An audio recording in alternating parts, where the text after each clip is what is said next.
Assalamualaikum warahmatullahi wabarakatuh. Perkenalkan, saya Nurul Hafifah, biasa dipanggil Hafi.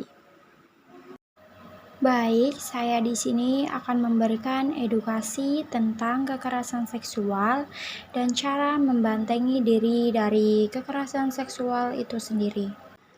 Ada yang tahu dengan kekerasan seksual? Dan apa sih kekerasan seksual itu? Kekerasan seksual adalah segala kegiatan yang terdiri dari aktivitas seksual yang dilakukan secara paksa oleh orang dewasa pada anak atau anak oleh anak kepada anak lainnya. Kekerasan didefinisikan sebagai wujud perbuatan yang lebih bersifat fisik yang mengakibatkan luka, cacat, sakit, atau penderita pada orang lain, di mana salah satu unsur yang perlu diperhatikan adalah paksaan atau ketidakrelaan atau tidak adanya persetujuan pihak lain yang dilukai. Kekerasan merupakan sebuah tindakan nyata atau intimidasi yang dilakukan oleh pelaku kepada korbannya, yang berakibat pada korban menderita secara fisik, materi, mental, maupun psikis. Seksual berasal dari kata seks yang artinya adalah perbedaan biologis perempuan dan laki-laki yang sering disebut dengan jenis kelamin.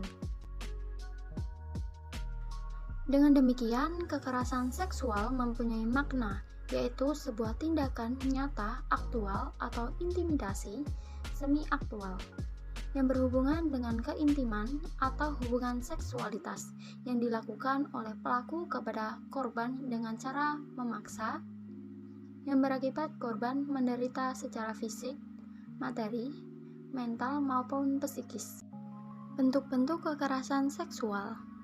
Masalah kekerasan seksual yang menimpa anak jika kita pahami lebih jauh merupakan segala tindak kekerasan yang melanggar kehormatan dari anak dan mengakibatkan anak merasa tidak nyaman dan tertekan. Segala bentuk tindakan kekerasan seksual sederhana, apapun itu tentu saja merugikan, tidak hanya secara fisik namun secara psikologis.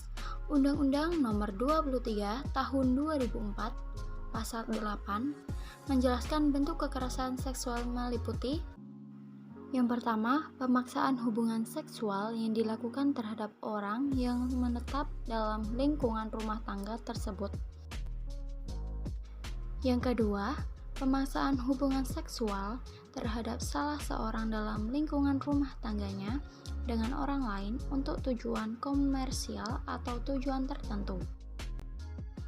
Bentuk dari kekerasan seksual tersebut yaitu: yang pertama, pemerkosaan, yang kedua, pelecehan seksual, yang ketiga, perbudakan seksual, yang keempat, prostitusi, paksa, dan lain-lain sebagainya. Maka dari itu, kita sebagai kaum hawa harus menjaga diri dengan lebih baik lagi.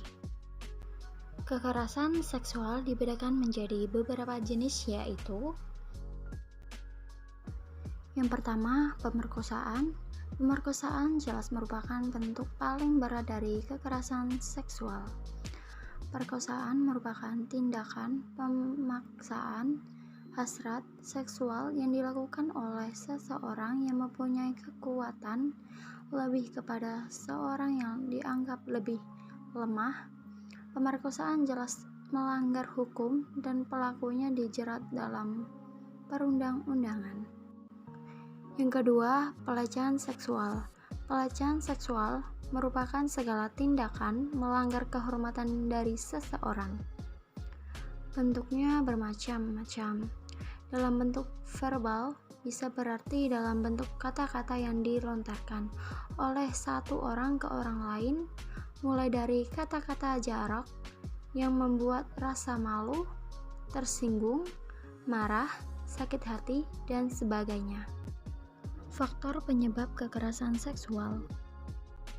Dengan kondisi lingkungan masyarakat di Indonesia, khususnya di perkotaan, banyak faktor yang melatar belakangi terjadinya beberapa kasus kekerasan seksual. Bahkan, dewasa ini banyak kasus yang terungkap di media massa justru di beberapa daerah dengan intensitas pergaulan yang jauh dari perkotaan.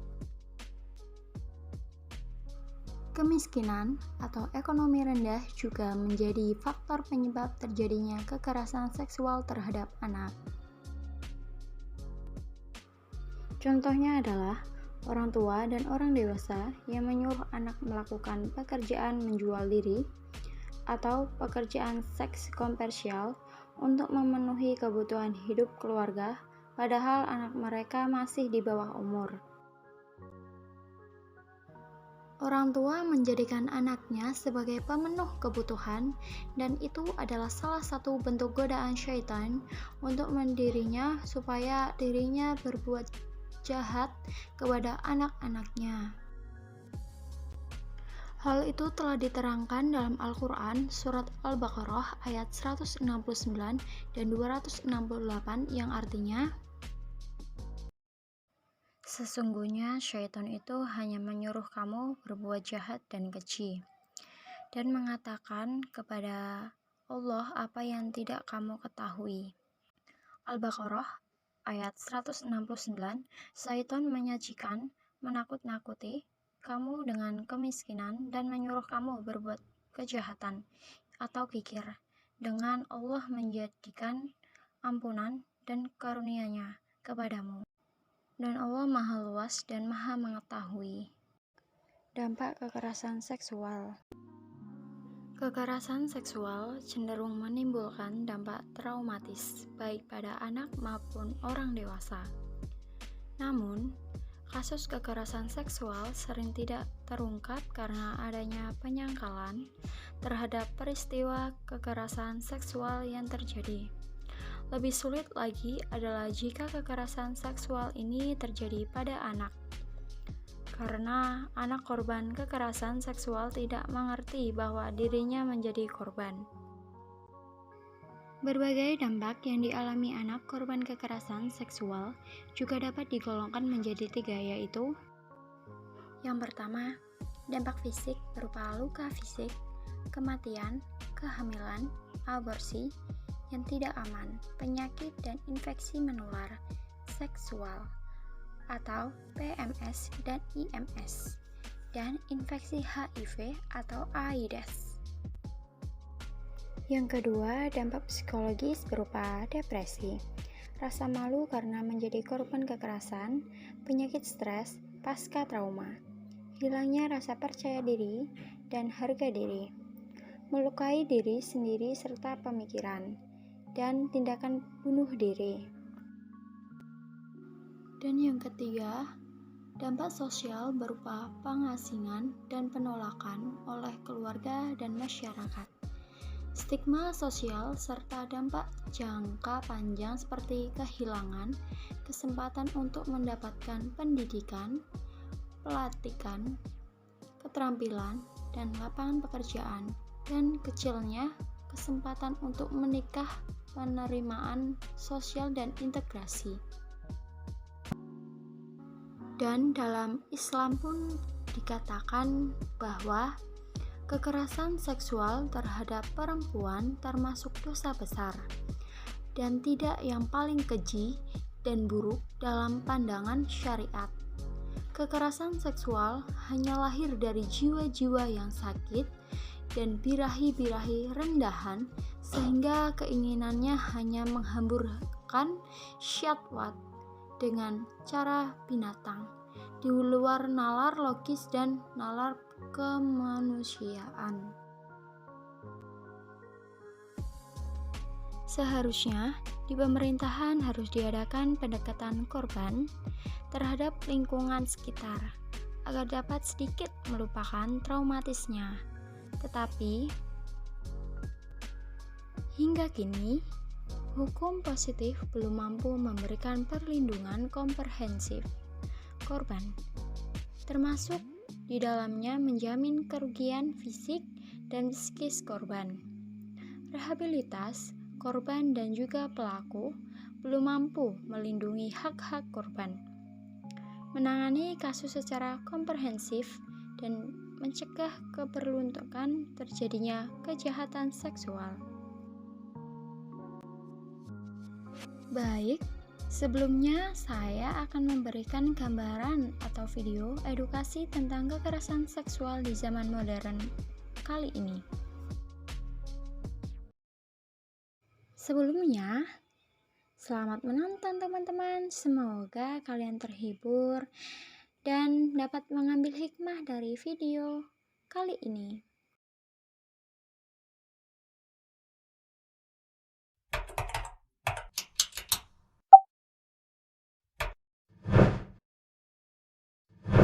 Pokoknya kita ketemu hari ini jam 4. Kalau kamu nggak datang, berarti kamu setuju. Adit, halo. Halo Adit.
aja sih?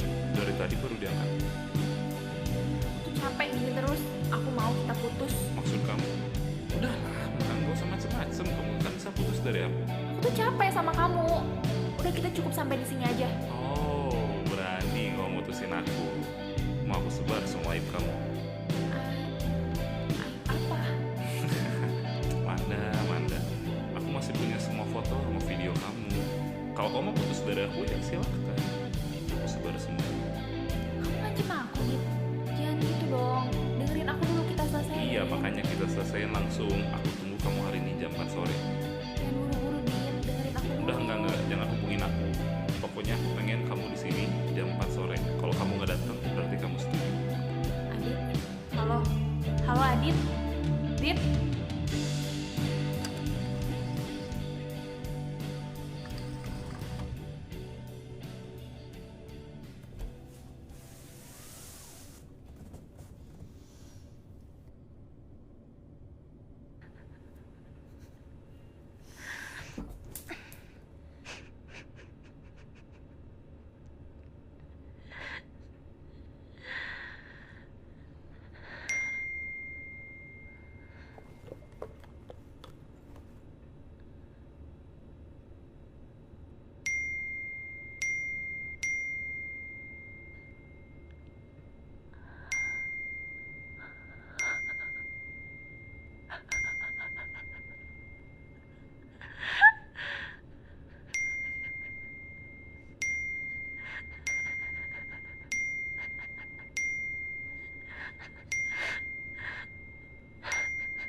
Nah, sebelumnya bagaimana dengan videonya?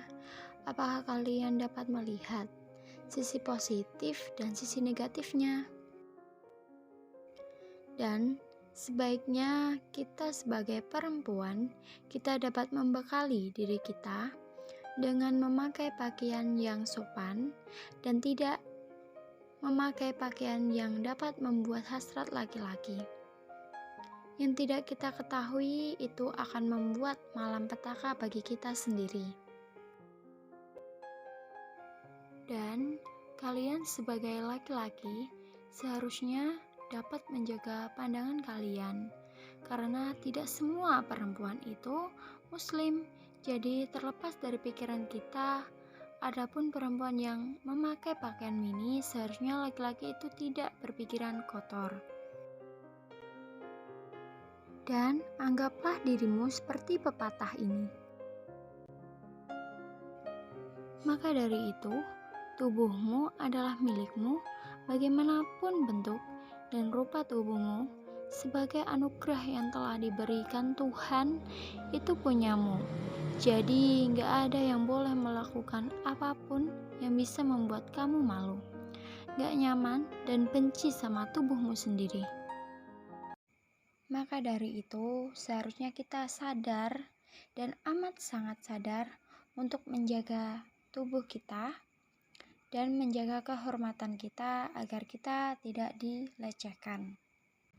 Dengan cara kita harus memakai baju tidak terlalu ketat dan kita harus memakai riasan tidak terlalu tebal agar menjaga diri kita dari orang-orang yang tidak benar.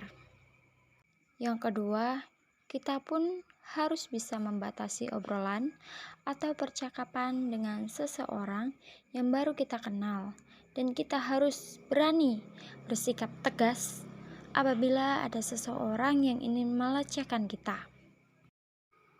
Sekian edukasi video dari saya. Apabila ada kesalahan dan tutur kata yang tidak benar, mohon dimaafkan. Wassalamualaikum warahmatullahi wabarakatuh.